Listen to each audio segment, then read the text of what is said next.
Praise lord. ఈరోజు దేవుని వాగ్దానంగా అపోస్తుల కార్యము 7వ అధ్యాయము 34వ వచనాన్ని చూసుకుందాం. ఐగుప్తులోనున్న నా ప్రజల దురవస్థను నేను నిదానించి చూచి తిని వారి మూలుగు వింటిని, వారిని విడిపించుటకు దిగి వచ్చి ఉన్నాను.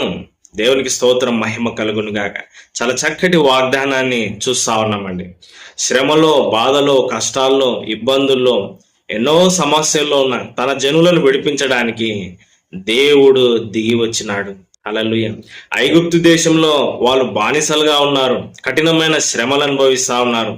చాలా కాలం నుంచి బానిసలుగా జీవిస్తూ వారి జీవితం మీదే వారికి విరక్తి కలిగింది. అలాంటి సమయంలో వారు దేవునికి మొరపెట్టినారు. వారి నిట్టూర్పు దేవుని దగ్గరికి వెళ్ళింది. వారి ప్రార్థన ప్రభు సన్నిధిని చేరుకుంది. దేవుడు వారి కొరకు ఒక రక్షకుని పంపించినాడు. ఆయన పేరే మోషే. మోషే ప్రవక్త ఐగుప్తు దేశానికి వచ్చినాడు. దేవుని అధికారంతో వచ్చినాడు. మరి ఫరోతో మాట్లాడినాడు. ప్రజలందరినీ ఆ శ్రమల్లో నుంచి విడిపించినాడు. హల్లెలూయా. ఫరోను గద్దించినాడు. 10 తెగుళ్ళు తెప్పించినాడు.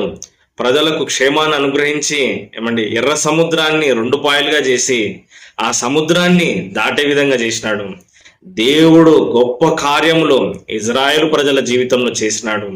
వారు ఆ సముద్రాన్ని దాటి పాలు తేనెలు ప్రవహించే ఆ మంచి వాగ్దానపు దేశ దిశగా వాళ్ళు ప్రయాణం చేసినారు. దేవునికి స్తోత్రం, మహిమ కలుగును గాక.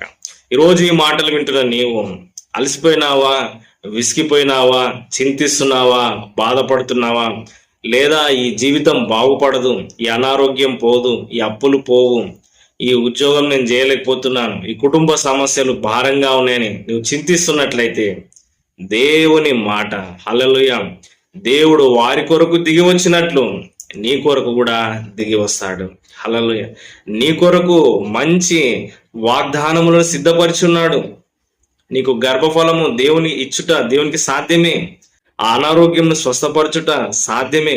అయితే నీవు ఇజ్రాయేలు ప్రజల వలె దేవునికి మొరపెట్టాలి. ప్రభువా, నాకు ఈ సమస్యలు ఉన్నాయి, వీటిలో నుంచి నన్ను విడిపించు అని నువ్వు బలమైన ప్రార్థన చేయగలిగితే దేవుని యొక్క ఆశ్చర్య కార్యాన్ని నీ జీవితంలో చూస్తావు. ఆమేన్. చిన్న ప్రార్థన.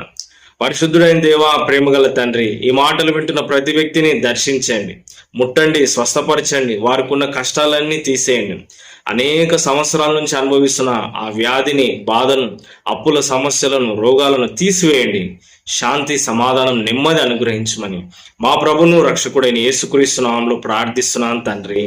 ఆమెన్. God bless you. నేను పాస్టర్ ఎలీషా అబ్రహాం.